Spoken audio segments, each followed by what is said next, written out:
to call this meeting of the Board of Aldermen to order. If you would, please rise and recite the Pledge of Allegiance. I pledge allegiance to the flag of the United States of America and to the republic for which it stands, one nation, under God, indivisible, with liberty and justice for all. All right, thank you. Roll call, please. Yes, sir. Alderman Davidson. Present. Alderman Mills. Present. Alderman Turner. Present. Alderman Franklin. Present. Alderman Cheney. Present. Alderman Fouch. Present. Alderman Dorhoff.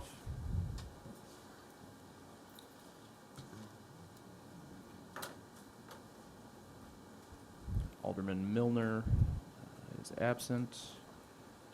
Dang. She just notified me they just had a baby, so she's not, her daughter got a baby, so. Alderman Milner will not be joining us tonight. Alderman Dorhoff, I show, is remote. Mayor Zaring. Present. Thank you. We have a quorum. All right, ceremonial matters this evening. Always good to present these things. We're going to ask our fire marshal to step up here. I think I saw him earlier. Looks like we got all the hunks here tonight from the fire department, right? All right. Hey, yeah, it is always great. I'm going to go ahead and present this to you. Mr. Myler, we do appreciate all that you've done, 25 years. It's always interesting for me to see when we present these things just how long people have been here. But I know since I've been on the Board of Aldermen and as mayor, you've been here that whole time, and I've seen all the things that you've done for us. And on behalf of the city, we'd like to thank you for all that you've done. Wore several different hats your time here and all of that to fill in and fill gaps, and we appreciate it. I'm also going to take time to plug the fire and EMT because I was going to wait till the end, but since we got you up here, we're going to brag on you and the rest of the department there. And actually get that out to our public too, so that they understand. You know, First Baptist Church here a while back had a member that had collapsed during a service. We had to call out EMTs. They came out, did a great job, and identified that, hey, you know, it'd probably be smart to get a defibrillator, right? Thank you. I've practiced that. I can't tell you how many times, but in case you need to use, you know, in case we needed to use that and help save a life. So we coordinated with Fire Marshal and with the Chief. You do this for anybody in the community, really, right, that wants to learn how to use first aid and all of that. And I'll tell you, having gone through, you know, the military and all the first aid training, all the combat lifesaver, all of those types of things, it's amazing how things change over time, too. And things get a little bit better and a little bit, I'd say, less complicated on how to deal with these things. So a lot of great things that we learned out there. You and Drew, I believe it was, were there to, you know, on a Thursday night. We're talking a Thursday night from 6:30 to 8:30. They're out there to train us so that we can put that defibrillator up and know how to use it, and found out that it's really not that hard. So I did learn a lot there. I wasn't expecting to really learn a lot, I'll be honest with you, but I really did. So thank you for all your service. Thank you to your crew, and I'm going to let you say a few words too. So really, technically, it's 35 years, just to let you know. I started here in 1990, so it was 25 years full-time, started in 2000. I've seen a lot of change. I've seen a lot of change not only in the fire service, but I've also seen a lot of change in the EMS service side, starting all the way from, like I told the mayor when we were training him, that AEDs weren't really a thing in the past. They were kind of a professional type device, and now they've made them where they're public access. And so he's getting the public and everybody else to get comfortable with it, of using it, because it's something that we're not familiar with, and that it saves lives. And so, and we've seen it a lot in EMS on our side of, again, plug it away, the hands only CPR, early defibrillation, that kind of stuff. We see it in our everyday life about what difference it makes. People actually walk out of the hospital from it. So it's kind of great to share a lot of things with the people, and whatever you want to call citizens, patrons, or whatever. I've seen a lot of people come in and out for training. been a rewarding career. Wouldn't have worked for anybody else other than the city. Thank you, and we appreciate it. Chief, did you want to come up here? I know we're going to get a photo, so You'll have to say something. I know he's going to have to say something. He's going to fill the gaps there. I'm up here quite a bit, so you guys always telling me how, good the fire department's doing, but Eric laid the foundation for that, for everything that we're doing today. He is the guy behind the scenes that's actually taking care of the day-to-day operations, and if it wasn't for him keeping me on a straight and narrow path, we'd be lost. So, as one, we were talking about the other day, when you retire. Now we're going like, when you going to retire like this? So neither one of us is willing to walk out without the other one. And so I just personally want to thank Chief Myler for everything he's done for me here at Harrisonville. Thank you. It is a little disturbing that they're talking retirement amongst each other. It's just an age issue. Okay, all right. All right, let's get a photo, and then we're going to have everybody else come on up.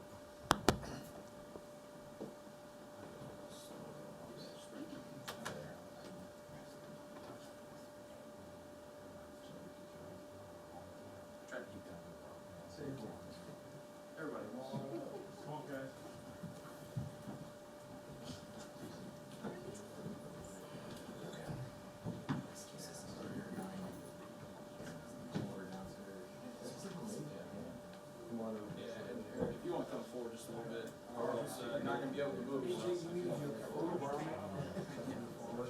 Yeah, just a little bit since. You guys have done this so many dang times. Come on now. They act like they're all shy. Oh, don't take my picture. All right, everybody. 1, 2, 3, and again. There we go. Thank you.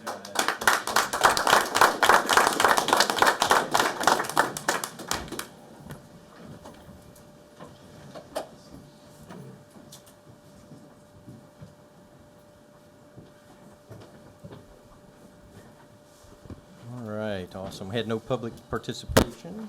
No, sir. And we will move on to the approval of the minutes for the Board of Aldermen regular meeting, March 3rd. Those were in your packet. Make a motion to approve. I'll second. Got a motion from Alderman Cheney with a second from Alderman Franklin.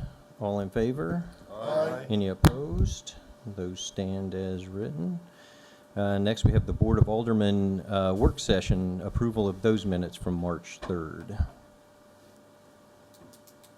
I'll make a motion to approve. Second. Motion from Alderman Franklin with a second from Alderman Cheney. All in favor? Aye. Any opposed?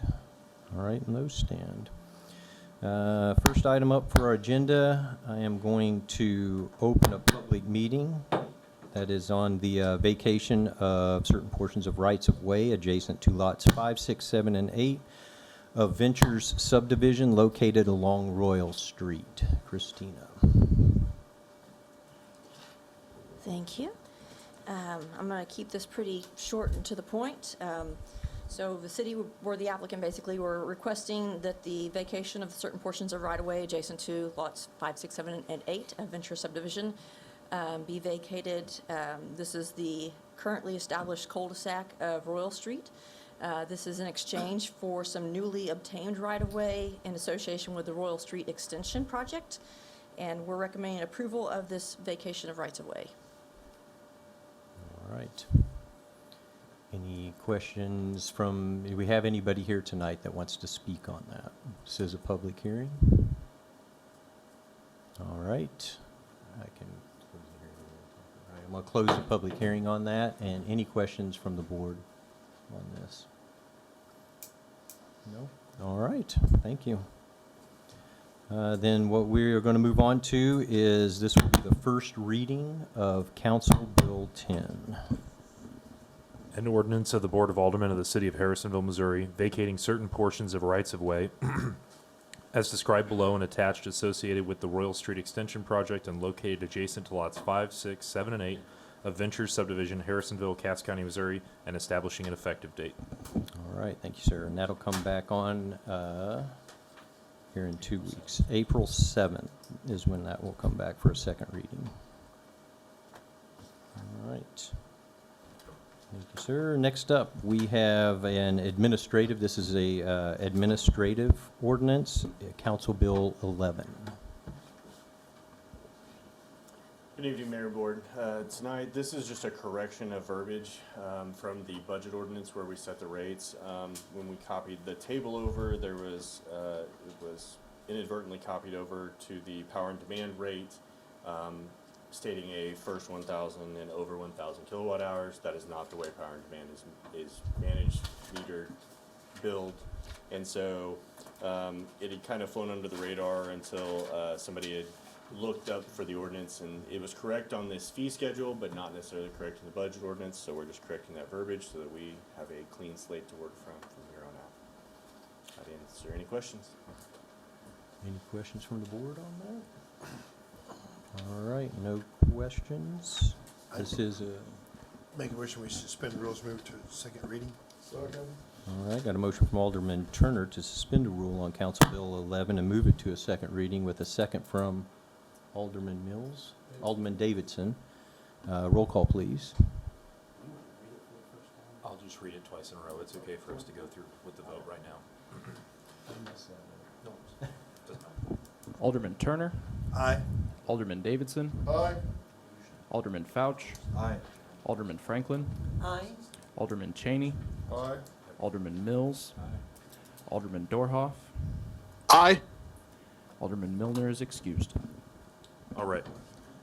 Council Bill 11, an ordinance of the Board of Aldermen of the City of Harrisonville amending the budget ordinance language found within Ordinance 3713 for the City of Harrisonville, Missouri for the fiscal year January 1, 2025 through December 31, 2025, and establishing an effective date. For the second time, that is Council Bill 11, an ordinance of the Board of Aldermen of the City of Harrisonville amending the budget ordinance language found within Ordinance 3713 for the City of Harrisonville, Missouri for the fiscal year January 1, 2025 through December 31, 2025, and establishing an effective date. Thank you, sir. And that is Council Bill 11, now becomes Ordinance 371. Oh, I'm sorry, roll call. Alderman Turner, Get all of Aye. those out, please. Alderman Davidson, Aye. Alderman Franklin, Aye. Alderman Fouch, Aye. Alderman Cheney, Aye. Alderman Mills, Alderman Dorhoff, Aye. Alderman Milner is excused. All right, thank you. Council Bill 11 now becomes Ordinance 3718. Thank you all for that. Next up, we have Alderman and Committee reports. I'm going to start with Alderman Dorhoff. Since he's online, I don't want to forget about him. Thanks, sir. Nothing this evening. All right, thank you for joining us there. And then we'll go to Alderman Pouch. I just wanted to say that the redevelopment board, the 353 board, is going to schedule a public meeting for people to learn about the tax incentives that that program offers. And we're going to we're working with the Chamber of Commerce and Love the Square. Will be the co-sponsors of that meeting. And that'll be at 6 o'clock on Thursday, April 17th at the Chamber office. You're all invited. Thank you, sir. Alderman Turner. I have nothing. All right, thank you. Alderman Mills. No report. Alderman Davidson. A couple of weeks ago, after a vote of the committee, I happened to be put in the spotlight a little bit in regards to a decision, a statement that I had made in regards to whether or not to continue with it or approve a 24-hour drive-through. And I feel like tonight I'm going to elaborate a little bit since I was able to be put in that spotlight. I think I'm going to elaborate a little bit. Not many people here probably have ever had to give a death notification to anybody that's been lost in a motor vehicle crash, unless you're an EMS or clergy. Well, I have. Many years ago, I went to a crash and then ultimately had to make a death notification. About 5 o'clock in the morning, I arrive at the lady's house, knock on the door and walk in, speaking with her.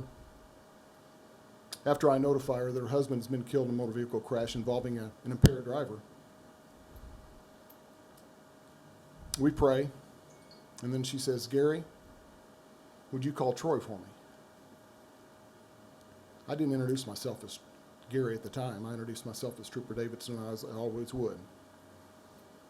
Just so happened that that woman that I was speaking with was the mother of a student that I had graduated high school with and played ball with. But I didn't recognize the last name, so I really wasn't thinking until she told me that. Years later, I had to work a crash where a 6-year-old was killed in a two-vehicle crash where a vehicle was going in excess of 85 miles an hour the wrong way on an interstate. There's 3 occupants in those 2 vehicles. The one in the vehicle going the wrong way, impaired by multiple substances, and then the driver and the 6-year-old. 6-year-old was the only one that was killed. I had to go to the hospital to request the prosecuting attorney to obtain the clothing of the 6-year-old so I could dry it out so it could be used in court at a later date. Then I had to spend an hour on the phone, not had to, but spend an hour on the phone with the mother of this 6-year-old, trying to explain to her and trying to help her understand what had happened. But I couldn't. The twist in that was not only was the driver that was going the wrong way, 85 miles plus an hour on the interstate, was he impaired, but so was the driver of the vehicle that the 6-year-old was in. Another one where I got called to a rural crash, one vehicle crash that involved an impaired driver and a 15, 16-year-old little girl was killed. The way I respond to those, and I was young at the time, was wanted to make death notification as soon as I could. Well, it took a long time for the coroner's office to get there. Well, the house where the teenager lived was only a mile from the scene. I had passed it on my way to the crash. So I went to the house to notify next of kin, talked to the mother. She wanted to know where her daughter was at. And I did my best. I didn't want to lie to her, but I didn't want her to go to the scene. But I knew her daughter was still at the scene. She ultimately slapped me, started cussing at me, and I relinquished to tell her where her daughter was at. And so I followed them to the scene and watched her wail as she ran down the embankment to grab her daughter. The words she told me was, "I was where my daughter was when she came into this world, and I want to be where God took her from me in this world." However, those are all death notifications I gave. I never thought I would receive one. 18 and a half years ago, I was at a restaurant locally here in town. I get a call from my sister. She says, "Gary, Hannah's gone." I said, "Gone where?" I mean, I'm thinking, did something happen? Where's she gone to? And she says, "No, she's dead." That's the notification I got from my sister over the phone that my niece, 15-year-old niece, had been killed in an automobile accident where an impaired driver was driving in excess of 100 miles an hour, lost control, ran off the road, and overturned. And the overturning went from where he left the road to where he came to rest over a football field length of time. Her body was found halfway in between where she was thrown out. Ironically, the investigator of that crash that made the notification to my sister was an officer that I had supervised in Clinton when I was zone sergeant down there. And another close friend of mine is the one that did the reconstruction. My sister asked me to testify. I testified many times in front of court, but she asked me to testify to the victim impact statement, which I did. My niece had a brother. His name's Matt. Those were the only 2 children my sister had. He's since grown up and got a family of his own. Had 2 children. A couple of years ago, they decided to get pregnant again. My sister and him were talking one time because it was the first pregnancy was very difficult on his wife. And they were talking about it, and Matt said, you know why I wanted to have another child? Because once something happened to one of my other children, I didn't want the other one to grow up alone. That 11-month-old is currently in Children's Mercy Hospital battling cancer of liver. will ultimately have to have a liver transplant before she's probably even 1 year old. So you ask me why I make a decision from this place on certain things? Well, those are some of the reasons. I could give you many more, but those are just some of the reasons why I utilize my past to make decisions on what I do from here. There have been 158 deaths in this state by motor vehicles since this year started, as of yesterday. Rule of thumb is about a third of them involved impaired drivers. It means 53 people have lost their lives just this year in the state of Missouri because of an impaired driver.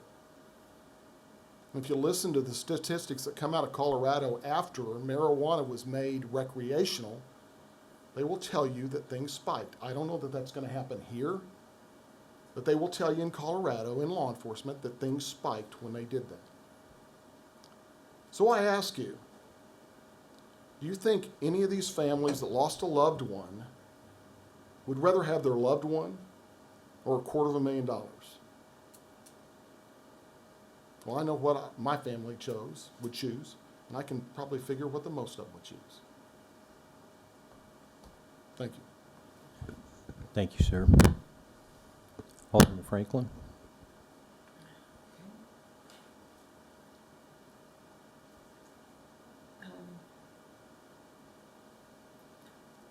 I was just going to give my condolences to Don McGrath on his family. That was a shock to hear that, and I know he had some surgery and everything, but my heart goes out to him and his family.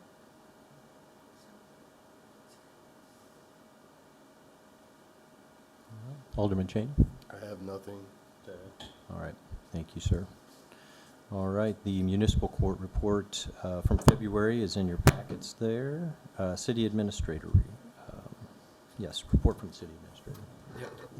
All right, so April is very busy for you all. We have the household hazardous waste event at the high school on the 5th, the spring brush drop off on the 11th and 12th at City Park. Appreciation dinner for the volunteers and commission on the boards will be the 15th, 6 p.m. at the community center. If you haven't yet, please let Teresa know this week if you're going to be there or not. Then the Board of Aldermen retreat on April 28th at 6 p.m. at the community center. Please let Teresa know if you're not going to be able to attend. Then wastewater treatment, clarifier dome projects, cover projects is scheduled for the smaller basin in June of 2025. South area sanitary sewer project, Harrisonville Electric's working on both lift stations. Our engineer did a punch list, had numerous items at both lift stations that were still to be completed. So one day we will get that project done. And then you'll hear more about the Highway 2.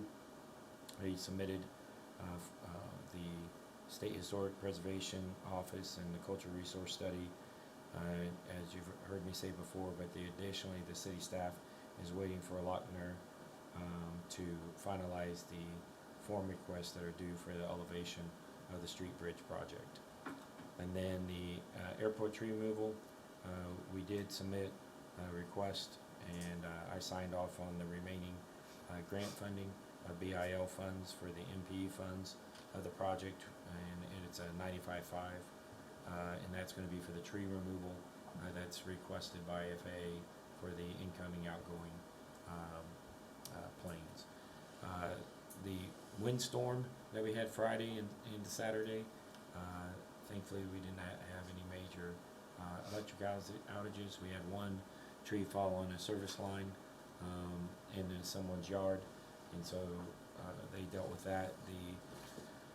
We got several calls about low hanging lines, but they were actual cable communication lines, and Streets Department didn't get any calls out to deal with the trees on any of the streets or any of the passes there. Probably what really helped us is the trees hadn't bloomed yet, and kept us from really taking any shrapnel on that. Park projects, we've got, never heard of this before until this time that Grant told me about it, but it's a Gaga ball project for Gaga play. I thought we were talking about Lady Gaga when he first started talking to me about it, but it's out there at Camp Reader as a part of a Eagle Scout project. They've been working on the trail out at City Park, and then the T-Mobile overlook and sidewalk project at City Park's on the way. Probably seen the big stones and a lot of the equipment and stuff out between Lexington and Independence. That's what they're utilizing for the walk project there. Animal shelter had a surprise inspection, went through that fairly well. Some corrections that are being made in that process. And then as Alderman Franklin pointed out, we were surprised, actually the Wednesday before the judge was here, came in, told me his normal bad dad jokes, and left. Said he was, usually he says, well, I gotta go dispense justice. And that Friday, or that weekend, he ended up going into hospital unexpectedly, and then passed the following Wednesday. And so they had his memorial service this past Sunday, and we sent cards and flowers to the funeral and memorial service as well, on behalf of the mayor and the aldermen. And with that, I think that's all I have. All right, thank you, sir. Questions from the media? All right, thank you for being here tonight, sir. Yep, I also want to express, on behalf of the city, condolences to Judge LaGrasso and his family. Got to go to that ceremony yesterday. What a showing that was. I mean, lined out the door. I think Alderman Turner went through the line like 3 times because he kept working his way back, talking to people he knew. So, but that line was out the door. It says a lot about him. I know that's a big loss to the city. He's irreplaceable. I mean, to talk to him, if you ever got a chance to talk to him and listen to what he did and how he ran court and all that, I could almost guarantee you that some of the regular offenders that came through his court are going to miss him as well. So can't say enough good things about him. So we're going to miss him with that. So that is all I have.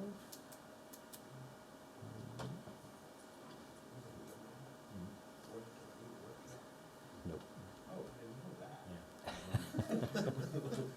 Well, with new information, Your Honor, I would like to make a motion that we enter into closed session for the purpose of discussing hiring, firing, disciplining, or promoting particular employees pursuant to RSMO 610.021. All right, got a motion from Alderman Mills to move into closed session. Second. Second from Alderman Turner. Roll call, please.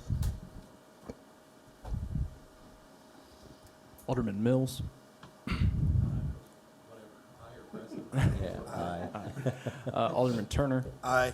Alderman Davidson. Aye. Alderman Franklin. Aye. Alderman Fouch. Aye. Alderman Cheney. Aye. Alderman Dorhoff.